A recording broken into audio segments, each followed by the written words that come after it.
Today I'm going to be giving you an introduction to the Facebook Development API and its ramifications for high availability application architectures with source code. It's going to be very dry, very exciting, and I am, of course, completely not lying.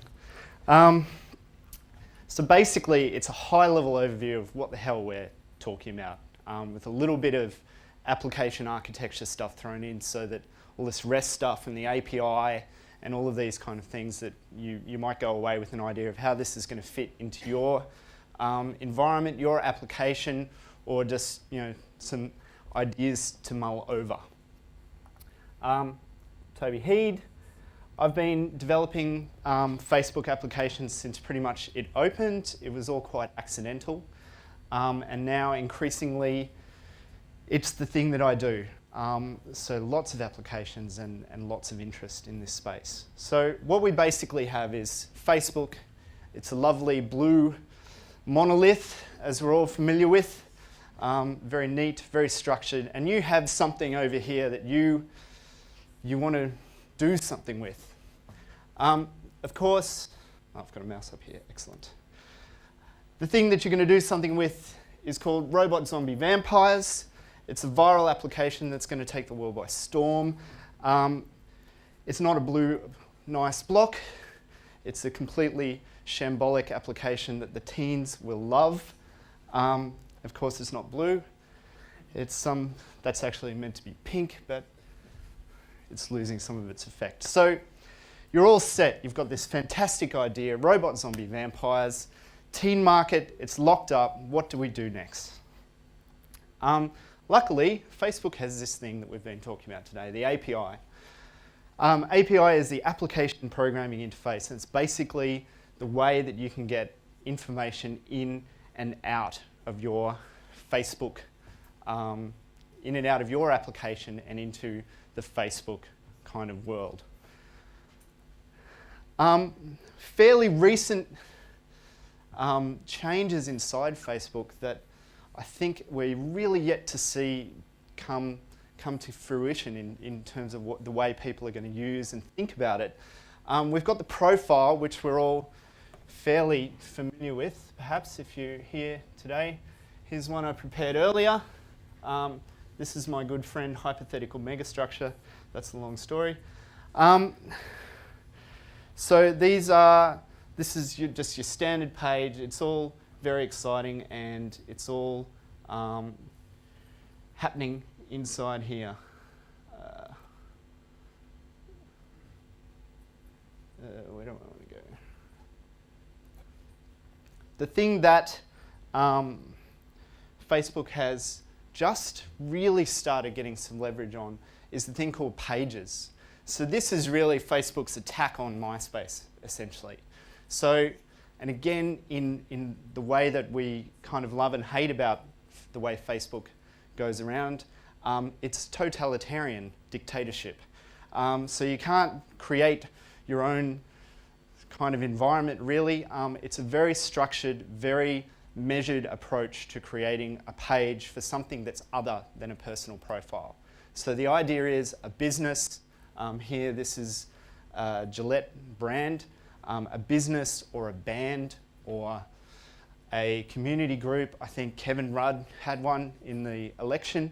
So it's a page that you can create, and you can sort of like a profile with all the personal information cut out, but it also has very structured data inside. So if you're a band, it has information about the things that bands might do, but they're structured fields. So unlike MySpace, which is a go for your life HTML extravaganza, this is very structured data, which I think further down the track, when search and all of those kind of things start becoming much more crucial, because lots of businesses are inside Facebook and have pages, that's going to start making a lot more sense. At the moment, it's kind of annoying.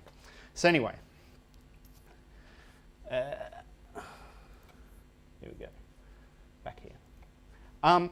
So we've got profiles, and we've got these new pages, and we've got them all connected through this API. So the kind of things that the API lets you access inside Facebook is the mini feed, which is the social graph, they called it. And I think one of the reasons why Facebook was so resistant about the beacon was that when they announced that all of your actions inside Facebook were going to be put into this feed that all of your connections would see, there was massive uproar in the community, and Facebook stuck to their guns. And it is essentially one of the killer apps of the way Facebook works.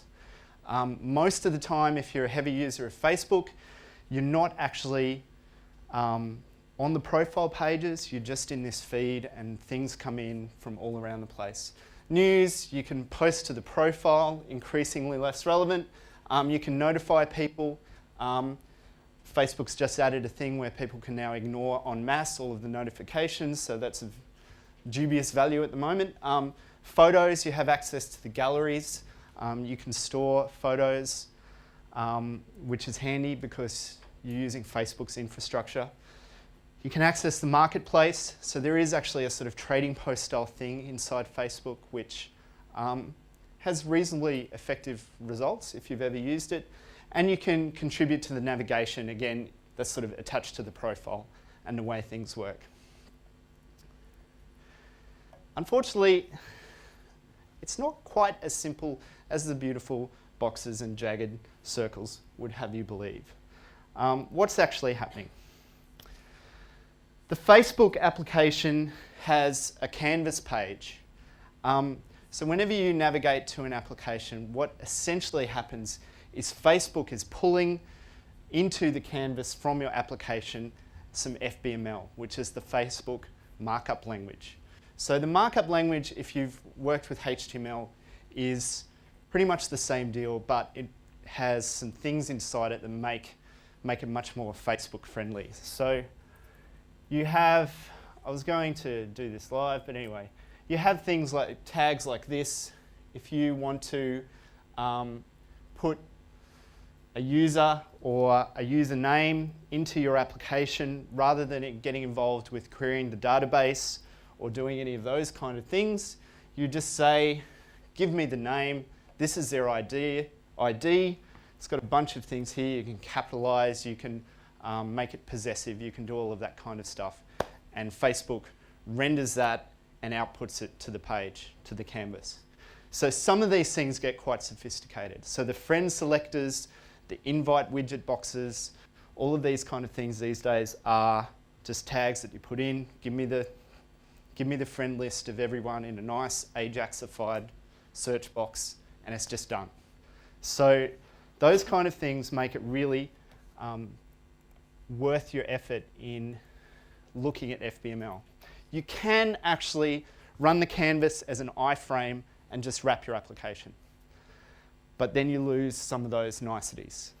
If you're a developer, I recommend going with FBML because there's nothing quite like being able to tell a client that they can only have things in blue. It makes your life incredibly easy. Sorry, not my fault. That's just the way Facebook works. We can do blue. We can do variations of blue. The font's the same font. You don't have to have an argument with the designer about why the font that only they have on their Mac can't be rendered by people all around the world. So it is quite a good experience.